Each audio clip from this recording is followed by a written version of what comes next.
Hello, welcome to the RDA. I'm your boy Retha, and I come bearing news. No, not the news you want to hear.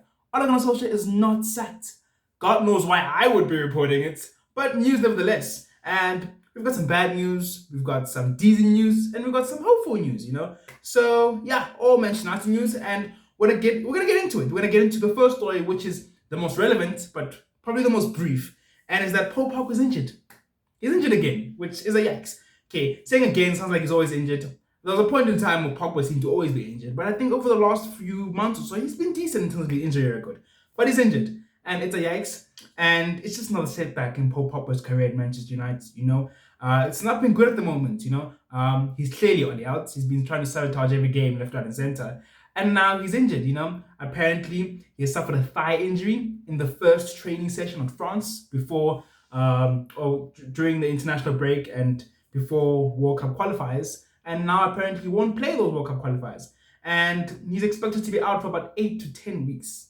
8 to 10 weeks, jeez, my life, that is horrible, and that sucks, because at this moment in time, the one thing we need is a Paul Pogba injury, because no matter Ole's in charge or a new manager comes in, Paul Pogba being in the squad makes us better because he's a talented player, and we want him playing, especially if a new manager's coming in, because he'd be looking forward to working with a player like Paul Pogba, and getting the best out of him, being that guy. So yeah, and it's sort of our prospects to sign him long term. It's just we would have wanted this year to be perfect. We'd have wanted Ronaldo to come in, Sancho to come in, Varane to come in, and it'd be the year we maybe win the Premier League, maybe win the Champions League, and probably like, all right, why would I leave? But now it's not looking good. We're in disarray coaching wise. We're in disarray in terms of challenging. And now he's injured. So it's not looking good in terms of our prospects of signing Paul Pogba long term. Things could change, of course, but it's looking very bleak at the moment. Look, maybe on the positive, you won't have the opportunity to blab about he's been potentially leaving or slipping up in an interview or something during the international break like he does. But we will most probably hear from his what's his name again? His agent, Rio Miola. Mino Riola. Mino Riola. We'll probably hear from him sooner or later. It'll probably involve Solskjaer, and I'm expecting it already. You always expect something during the international break with Paul Pogba. Something has come. It's an injury first. I'm expecting more from his agent, but it does suck. It does suck. You don't want Paul Pogba to get injured. And look, personally, going forward, I've resigned for a very long time to the idea of Paul Pogba leaving because I felt like it just hasn't worked at Manchester United. But if we could somehow get in the manager who can make it work and him sign a long-term contract, well, I would never say no. It's freaking Paul Pogba. But this injury is not good.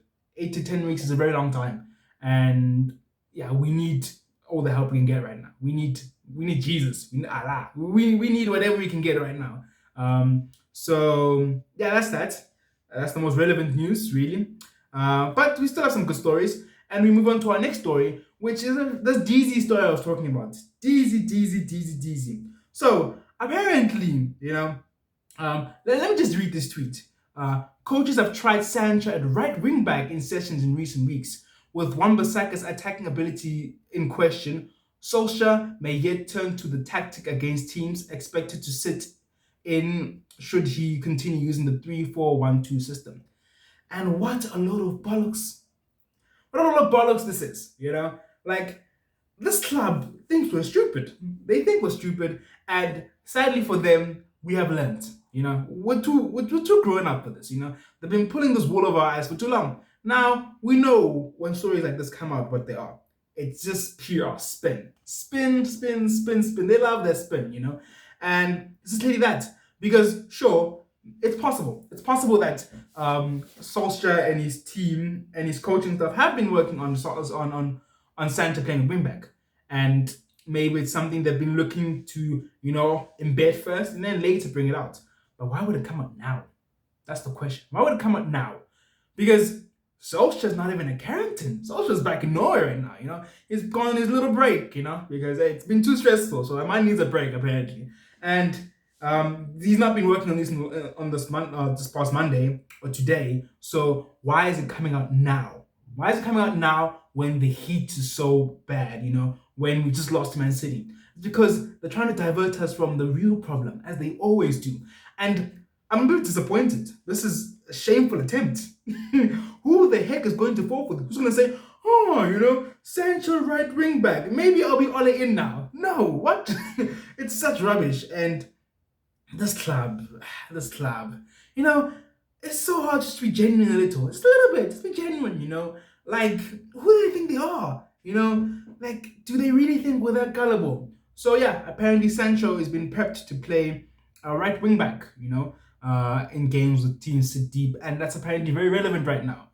So, yeah, it's just what it is, honestly. We've come to expect it. And what we must do, we just mustn't fall for it. We must say, okay, nice try, buddies. Tweet Glazers out. Tweet Ole out. We must keep the heats going. We must keep the pressure going because that way they'll know we mean business. How much can we do as fans? The best we can do is tweet, make ourselves heard. Protest when we can, and we must keep doing that. Because the Glazers have done long enough. They can't get away with it anymore. They've done long enough. This is our club, and we need to try whatever we can to try to get it back. And yeah, that's all I will say on that. And the last story, probably, and then my mouse is not working. Okay, the last story I want to talk about, not really news. There wasn't really much today. There was the Pogba thing, there was the Sancho thing, but I want to touch on Ole Gunnar Solskjaer, but mostly I want to talk about Ralf Rangnick. Ralf Rangnick, who's apparently maybe a possibility coming in Manchester United. And why I think, and you probably obviously know that he's the obvious choice at the moment to come in at Manchester United. And why I think it's just so perfect. So yeah, this is not really news per se. I'm just gonna touch on what he's done briefly and just give my opinion. And look, this club has been in a mess for a very long time. For the last decade, it's been a mess. And, they say we tried Mourinho, we tried Van Gaal, so we want to stick on Solskjaer because it's different, and you can't do that, You can't just stick on something that's not working just because it's different what you've done in the past. That's just ridiculous, You need to check why things aren't working, and what you need to do to move forward, And this club needs to realize something, running a club to be a financial powerhouse, and to market it, and to be a brand does not have to be mutually exclusive from doing the right thing when it comes to the football side, being very scientific when it comes to the football side, You can do them both, Just let Richard Arnold and Ed Woodward and them just focus on the financials, but work hand in hand with some specialists, when it comes to the football. And that's the next step. That's the next obvious step at the moment, And as they say, we've done it. We've done the heavy hitting manager. We've done Solskjaer, the legend. We need something different. We need the obvious thing that we should have done from the first place. We need to overhaul what's going on and need to proper structure.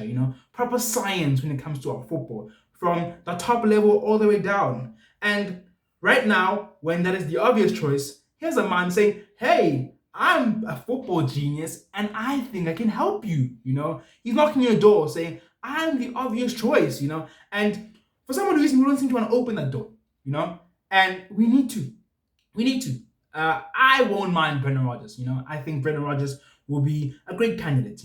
Of course, Mr. Pochettino. Personally, he's my number one. I've always loved Pochettino, and if we could get him eventually, I would love it. Ten Hag, but this guy, Ralf Rangnick, just seems perfect for us. Because he won't just come and stabilize, the football on the pitch, and just coach us. He will come and fix the big problem. Financially, we're perfect. We'll make loads of money. Marketing, branding, we're perfect. But when it comes to football, we're lacking. We're lacking the football brains. And here's a very big football brain saying, "Hey, I can help you." And I just want to touch on what he's done a little bit, briefly, because if we do get closer to signing him, I'm pretty sure that Clayton is going to do a show where he gets deep into the tactics. But yeah, he's a manager. He's coached Hoffenheim, if I'm not mistaken. He's coached Schalke. He's coached RB Leipzig. And he's seen as one of the people to revolutionize pressing in Germany. He's all about high pressing, playing a high intensity pressing style. And when it comes to attacking and being on the ball, apparently his teams are very direct. They don't like keeping the ball for keeping the ball's sake. When they get it, they want to get it forwards. They want to play 1-2 quick triangles. And in a nutshell, that is the United way. Play high up the pitch, win the ball quickly, turn over, and attack the opposing team quickly. And that is, in a nutshell, the United way. That's what we want to see. That's what we saw under Ferguson. And I think it's perfect. I think it's perfect because beyond that, apparently he's also a brilliant football director.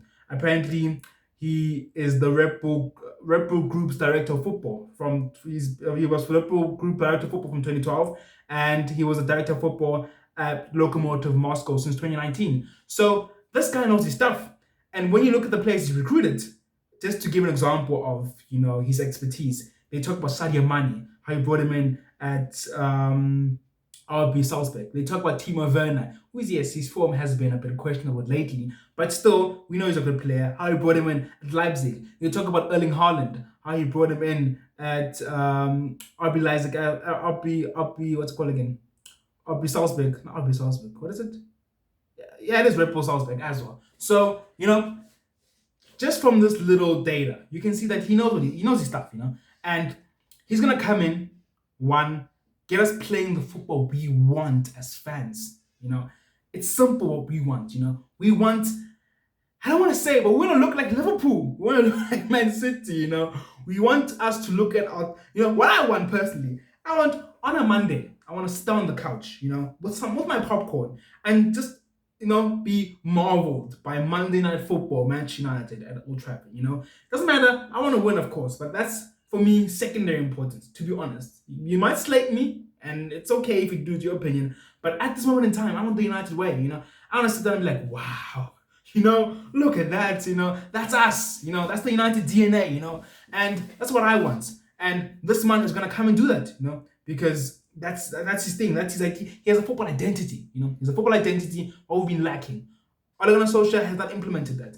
Ole Gunnar Solskjaer, yes, has created a very family vibe at Manchester United. The players love him, and it's all good. He's a legend, but we have to go beyond that. And there's a science behind it.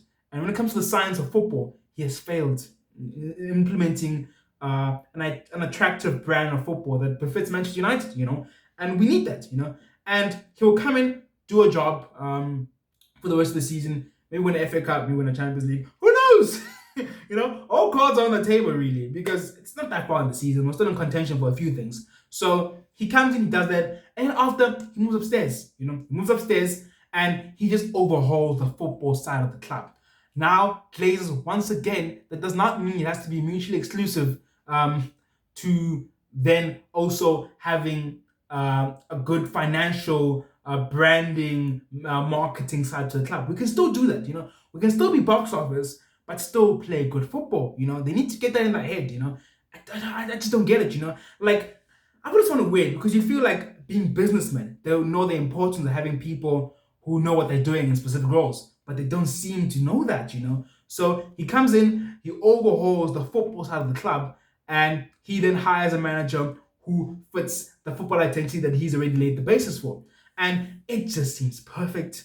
It is so perfect, and yeah, I can't say more than that. As much as I said, though, I wouldn't mind a Brendan Rodgers, because at this moment in time, we will take anyone as Manchester United fans, So if a Brendan Rodgers comes in, it's fine. If somehow we can get Pochettino, it's fine. But ultimately, I think this is the best move forward. And for the Glazers as well, if they want to get us off their back, they can fix this. They can fix this. Honestly, it's not that hard. It really isn't. You don't have to lift a finger. Okay, you do. You have to lift a finger calling Ralf Rangnick and some specialists. Just say, hey, I'll pay you. Just do the job because you know how to do the job. And then he can hang up his phone. And then 3 seasons later, we'll have Champions Leagues, Premier Leagues, the lot, So it's not that hard. And I find it insane how, they have not even considered it this long, Like, it's not like they won't still make money. I'm pretty confident. I don't know the ins and outs, but I'm pretty confident they'll still make a good amount of money if they just put a little bit more effort into the football side of this club. And yeah, it's gonna be interesting. It's gonna be interesting. But I talk about all of this, but Solskjaer's not even been sacked yet. He's still the Manchester United manager. I said on our reaction after the Man City that I think he will be sacked. I don't see how he gets out of this. I think the fact that he was so close after Liverpool, and then we've still shocked. they're going to sack him. I feel like they're in the corner right now, and they might, they might try prolong it beyond um, Watford, which God would make me so sad. But I don't see how he gets past Chelsea and Arsenal because if Solskjaer's there, unless some miracle happens, we're gonna get battered by both those teams. So they must just solve themselves the trouble and just sack him now. It's the simplest thing to do. And it is beyond me how we're hearing stories about, they're probably not completely on Solskjaer's side anymore, but they just don't have a replacement. What? What? I mean, we just got battered by Liverpool. We just got battered by Liverpool. Yeah, sure, we beat Spurs, and then we drew to Atalanta. But that should have been a sign that hey, we at least need to be calling people. So it's just ridiculous the ineptitude of this club. More reason why we need Ralf Rangnick. But yeah, that's it. That's been my 2 cents today. It hasn't been a long show. I didn't really want to go into the news or go deep into the news of is Ole gonna get fired because at the moment there's nothing clear cut, to be honest. But if something clear cut does happen, or if he gets fired, of course, we'll be live. The gang will be here, Shanique, Clayton, and we'll be popping champagne. We're popping champagne. But God forbid he gets sacked and Fletcher comes in. Fletcher's at the wheel. I would cry. I would cry.